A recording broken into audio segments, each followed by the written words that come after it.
In this video I will talk about mesh systems. First of all, I will talk about what mesh systems are and how they work, after which I will talk about the different versions that exist on the market, and I will also talk about things you have to consider or you should consider when buying a mesh system. Now, first of all, what is a mesh system and how does it work? To answer that question, I have an illustration here which shows pretty regular home. And let's say you want to watch Netflix on your smart TV here in the living room, but the signal of your Wi-Fi router here doesn't go through until your living room. So your smart TV can't use the signal of your Wi-Fi router, so you can't watch Netflix. And what could you do now? You could buy a mesh extender and set it up here.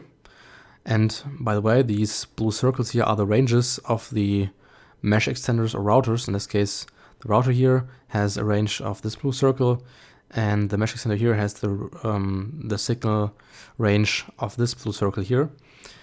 And so what could you do? You could buy a mesh extender and set it up here so that the mesh extender can take the signal from the Wi-Fi router and replicate it so that the signal goes from here to here, where the signal of this mesh extender, where the signal range ends here. Now you still would need another mesh extender right here that catches this signal and then replicates it again to fill out the room, in this case the living room, where you want to have the signal with the Wi-Fi signal that you need in order to watch Netflix. And so this is basically how a mesh system works. Now, to say in short what a mesh system is, it's basically a set of Wi-Fi access points or mesh extenders to enlarge the range of your internet router. Now you might ask yourself, okay, what's the difference between a regular repeater?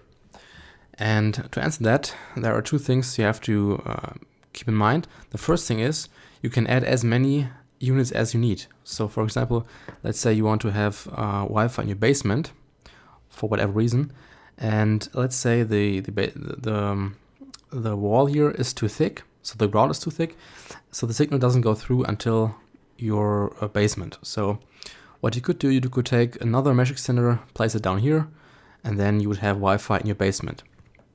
So basically you can take as many units as you need. And the second thing is, the maximum speed is much higher compared to a regular repeater. And this is due to the quality, the build quality that a mesh extender has, and also because it has a lot of functionalities that a normal regular repeater doesn't have. And now I will talk about the different versions of mesh extenders and mesh systems that exist on the market. And the first thing is the speed of the built-in radio transmitters. So there are two different radio bands that exist. The first one is 2.4 gigahertz, as you can see here, the red wave. And then also there's a 5 gigahertz band, which you can see here, which is the blue wave. And as you can see, the blue wave is much more compact and dense, whereas the red one is more apart. So this actually means that 5 gigahertz is much faster, it can deliver more speed, and it can penetrate walls, for example, better than 2.4 gigahertz, so you have also a longer reach. Now, most modern routers, most modern mesh extenders use 5 gigahertz. They're usually more expensive, but they also work better with modern devices.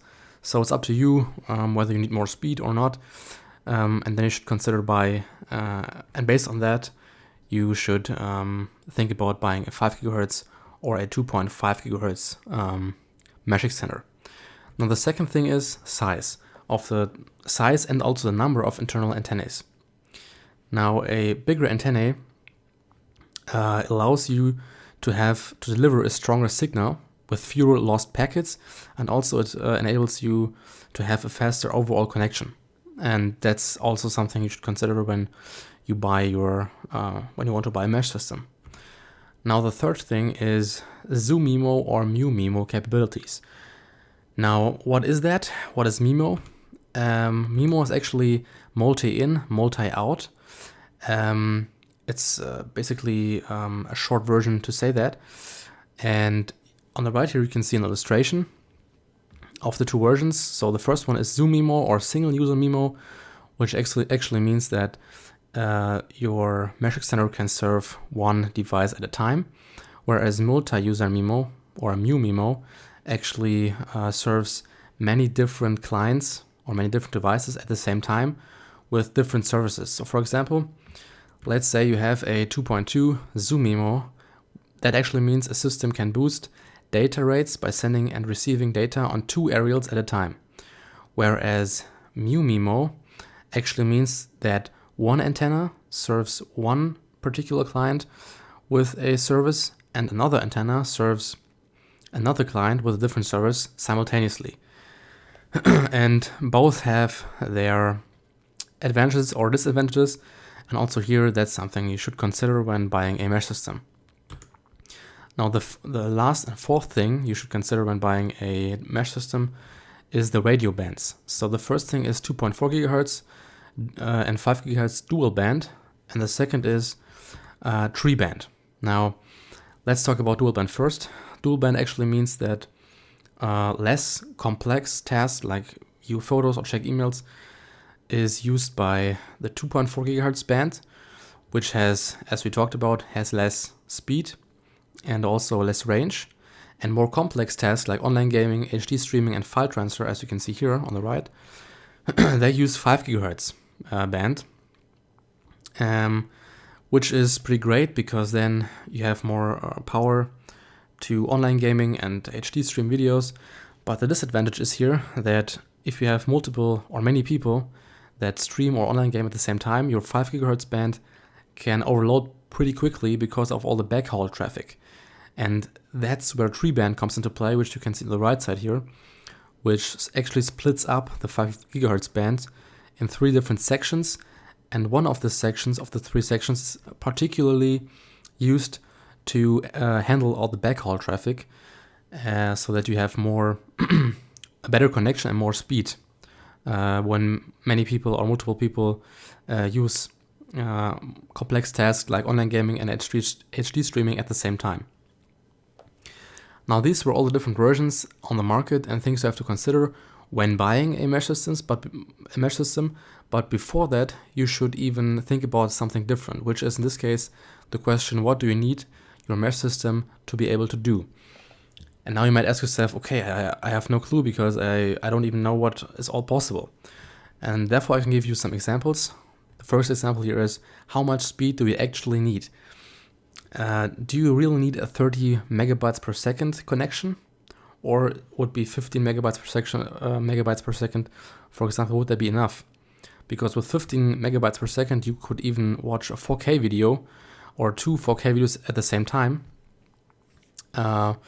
So you really have to think about how much speed do you really need. This is the first question you should ask yourself to answer the question above.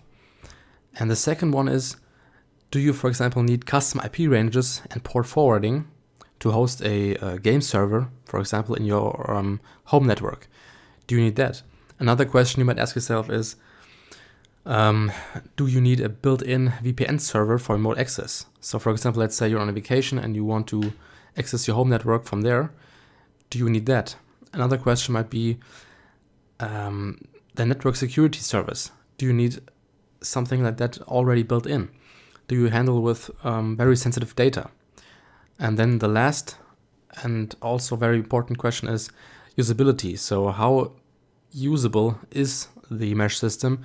Can you control it through an app, or do you need a web portal? And what's the benefits, for example, of a web portal compared to an app? These are all things you should consider before even looking at the different versions, because these questions are the foundation so that you can buy the right mesh system for your use case. So now I think you are ready to explore the world of mesh systems at your own. And that's it for this video. Thanks for watching.